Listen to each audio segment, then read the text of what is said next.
And now, friends, as we're moving on, we have our second part of our interview with some more members of Operation Dreamcatchers, as we remind you to go out and support their 4th annual dinner and dance. So let us now hear from these members of Operation Dreamcatchers about this event and about their organization. It indeed gives me great pleasure to be sitting amongst some very interesting individuals, as they have taken an initiative to help to make the world a better place in their own way. And it is indeed my honor to have Melissa and Robert, who are from a not-for-profit organization that has been recognized in New York State and all around the world, and it is known as Operation Dreamcatchers. So we thank them for being here. Melissa, she's been a good friend of mine for many years now, so I want to thank her. Finally, she's here on my show. Well, thank you for having us finally. Okay, and we have with her the main volunteer, and indeed, as I've been told, he's a very hard-working individual, Robert, so yes, I want to thank you. It's a pleasure. And many of you have been seeing in the past few weeks that we have been promoting their Dinner and Dance, which is a fundraiser that is going to help to fund the 2013 Operation Dreamcatchers mission, which will be to Guyana, I believe. Yes, so once again. So we are going to be talking to them about that. But before we go into this event, let us go back many years ago. When Operation Dreamcatchers was born, who can we say? Now, from what I understand, it was started by 3 friends who were all in high school. Who of the 3 of you was the main brain behind this? Okay, so that's a lot to remember. Going back about almost 4 years now, it was founded by myself, another Melissa, and Stacy. Okay. And it was definitely a combined effect, I would say.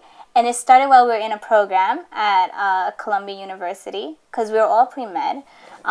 We knew we wanted to become doctors. It was more of, well, is it going to be possible? So, but with that program, we were very confident that we were going to become doctors, even though despite all the obstacles. And then also at the same time, we were thinking, well, how can we give back to our community, basically? How can we help those less fortunate? Right. So, and that's where the idea came from. And this is actually helping to reform healthcare in Guyana and many other places, undeveloped countries. Actually. Yeah, it's not only for Guyana. It's for basically to help serve the underserved communities who need it. So worldwide, not just for Guyana. Okay. So when you look back and you were all in high school, roughly how old were you when you started this? We were high school friends, so we were actually in college. But it was our summer before our sophomore year. Okay. But we met through high school. Okay, great. And when you started this organization, and I'm sure that it was like all organizations, it was a small group, and as time went on, you actually did a lot of networking, branched out, and like Robert, we had some volunteers. So tell us about the first ever mission that you guys had, like in Guyana. Was it your first trip was to Guyana, or? It was our first trip together, but it wasn't all the 3 founders had gone to Guyana before, so we met our family, we knew how it was, but it was of course Rob's first trip. Rob, you could tell them where you were from. So my parents are from Haiti, and I first met Melissa in college, freshman year, through like the sciences and everything. During sophomore year, she first told me about the program and what they were trying to do, and during the spring semester, she invited me to join the mission, and I just hopped on it. So we ended up going in the summer. We had the supplies, and it was just an amazing experience. And so, as we were told that you were the first of the volunteers, and as you mentioned, you originally are from Haiti. So how was it, going to Guyana, seeing some of these patients, in need of some of the things that we have here in America? Tell us about the experience overall. Well, at first I was excited because I knew Melissa and I knew what they're trustable people. And when they explained the mission to me, it made sense. And it was something that I wanted to dedicate myself to as well. When we actually got to Guyana, I was having a lot of flashbacks of Haiti, because you've been to one part of the Caribbean, right. Although they speak a different language and it's a different part, but the environment is the same. You get hit with the same humidity. When you step and off also the too the same. I guess like with some hospitals, I think in Haiti it's very similar to. Or is it different?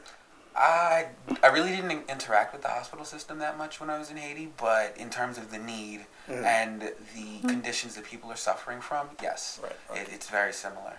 But the people were very warm. I think it would be just like Haiti, and it was just a great experience all around. And are we looking that maybe one of our future missions would be to Haiti soon? It's possible. Yeah. We had a group fundraiser for two organizations. One was for Operation Dreamcatchers, and the other was an organization that's focused on, doing sustainable change in Haiti. So it's possible in the future. Yeah, like a combined mission sort of thing would be nice. You are also involved with the George Washington University, in which I believe you guys had this theme, Give a Breath, Save a Life. Yes. So tell us about the whole thing, the project that you guys were involved with that. Yeah.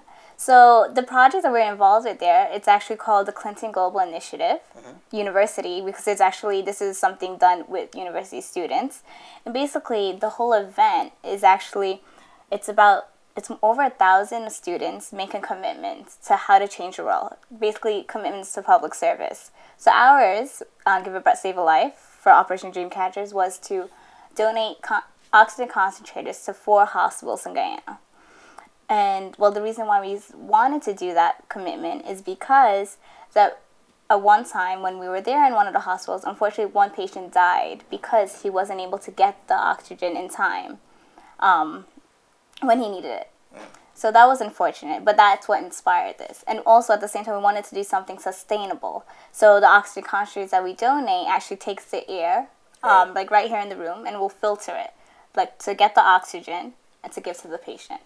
And you also donated one to the Skeleton Hospital, right? Yes. Actually, that is where my mom, they're from Skeleton, so, I think that in that sense, she becomes a fan of the Operation Dreamcatchers. I hope so. Because, so now we're going to be talking about your show, but let's go back to the first fundraiser you had.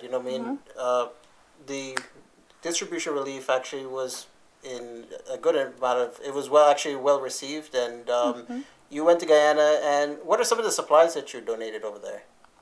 Well, we donate lots of things. When we do drives at our high school, or any school for that matter, a lot of the students give a lot of regular day-to-day hygienic supplies. So from toothbrushes, toothpaste, bars of soap, shampoos, but also we give other things to the disabled. Right. So you want to talk? We had canes, walkers, wheelchairs, blood pressure monitors, nebulizers, and things of that nature. So, actually, I was just wondering that, when being in Guyana, do you tend to see that, because for here in different parts of the world, actually, even in America and even in New York, we tend to see that healthcare is actually sometimes could be difficult for some. Do you tend to see a similarity between some of us New Yorkers and those in Guyana? Yes, in that, our lifestyles are not conducive to best health, right? In terms of how often we go to the doctor, or our eating habits, or our trust with the healthcare system. So in that respect, I do see major similarities between the common diseases that afflict our populations. Do you think that maybe sometimes, especially people in Guyana, that they have these illnesses, but because they can't afford to go see a doctor, they don't? I think it's a combination of things, like finances, distance as well. Because I remember one time we were shadowing in obstetrics and gynecology, and this was this woman with severe fibroids, but she lived, I think, 50 miles away from the hospital, and traveling very long way. was it's impossible for her. So things like that really get in the way, and being responsible for taking care of a family. So there is no taking a day off of everything just to go to the hospital really early in the morning and wait in line to be seen. Right, exactly. They're like severe obstacles that I think keep them from taking as best care of themselves as they know that they should. Okay. Well, this show that we're going to be having, what are some of the things that we can look forward to for, those people who are watching that would really like to come out there? Just give us a little bit, this, I guess, is your time to, in my way of saying it, it's like a time to sell a ticket over to our viewers. So, basically, tell us about something that, great entertainment that we'll be looking at. Well, yeah, there's going to be lots of great entertainment. There's going to be lots of singers, lots of dancers. And definitely we try to support a lot of the youth in the community, especially those who are rising stars in the community. Because who knows, it could be like the bright big band stars that we see today. Yes. And definitely lots of great food donations from a lot of the great restaurants that we find here, as well as a raffle. So a lot of good prizes too. Okay, so I know a lot of people will be interested to come out for the raffle. And so, well, it was indeed, as I mentioned, indeed a great experience speaking to my good friend Melissa, and also my new friend, and I'm actually very impressed by him, and I salute him for his major contribution to Operation Dreamcatchers. So it was indeed my pleasure, and I wish you all the best for your show on Dinner and Dance, and I'll be looking forward to being there. Good. Thank you, Imran, for your time, and thank you for supporting us throughout the years. Okay, thank you. So Thank you. great. Flowers blooming and you hear the birds chirping in the air. Now you know it's time for Holi. Watch them colors everywhere. Holi day. So I can sing my song and you can sing along, cause we having a ball. Keep our culture high up there so it will never fall. So it will never fall. Say Holi day. Say it loud and say it proud as we welcome a new year. So throw your powder, knock your jal, and come let's sing some chowtal. Throw your powder, knock your jal, and come let's sing some chowtal. Happy Holi from the team of Kaal Baat, the Kaal Baat family, wishing you and your family a very happy, blissful, and colorful Holi. We thank you for being in tune to today's program, and also we thank you for being in tune to this very special interview with Operation Dreamcatchers. Remember, friends, do go out and support their event, and also do go out and support the event on behalf of NYPD Daisy Society. And so we thank all of you once again. We remind you to do go out for the Pago Parade, the 25th annual Pago Parade at Liberty Avenue and Smoky Park as well. So I'm actually looking forward to Holi this year, and I hope to see all of you on Liberty Avenue on Saturday, March 30th. So bring your color. Let's celebrate this very beautiful season of Holi, because it comes once a year. And when it comes, let us live it up and let us enjoy it. And let us rejoice the coming of spring. For now, I'm your host and dose, saying to all of you, Shubh Holi, Happy Holi, Holi Mubarak. With that being said, we say have a good week ahead. Be good, do good. We'll be here for next week's show. Until then, we say sayonara.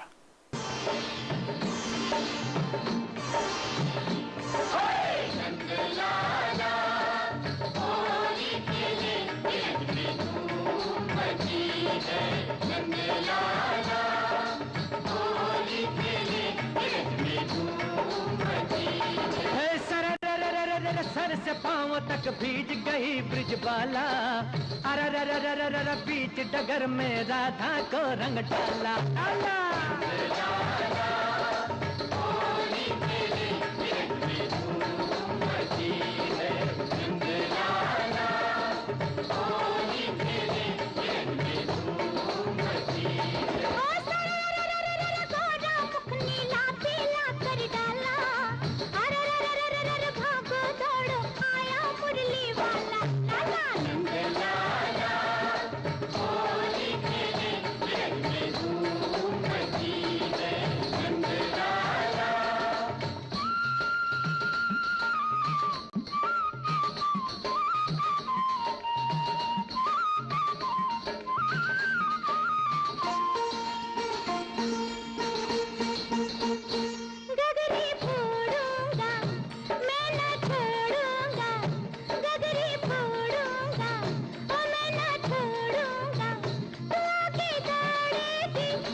झांझर वाली से होली खेलेंगे, झांझर वाली से। ओ हम क्या डरते हैं किसी की गाली से, होली खेलेंगे झांझर वाली से। हाय रे बरजोरी पीछे पड़ गया ये मतवाला, टूटी मेरी कांच की चूड़ी, गिर गया कान का बाला बाला। नंद लाला होली खेले ब्रज में धूम मची है, नंद लाला होली खेले ब्रज में धूम मची है, नंद लाला।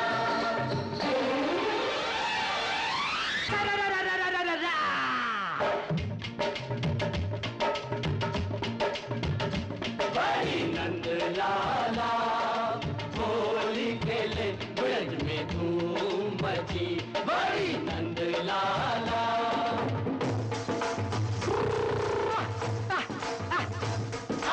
नंद लाला होली खेले ब्रज में धूम मची, आओ नंद लाला।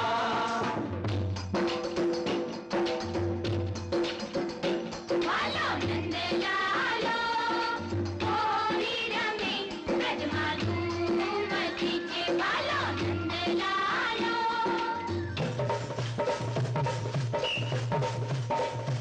आला नंद लाला होली खेलू खेलूया खेलूया, आला नंद लाला।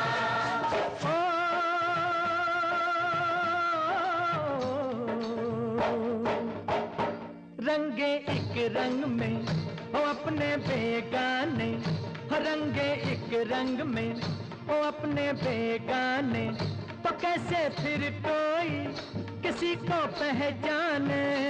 रंगे एक रंग में हो अपने बेगाने, सामने जो भी आया हमने कुछ ना देखा भाला, दुश्मन के भी गले में हमने डाल दी प्रेम की माला माला।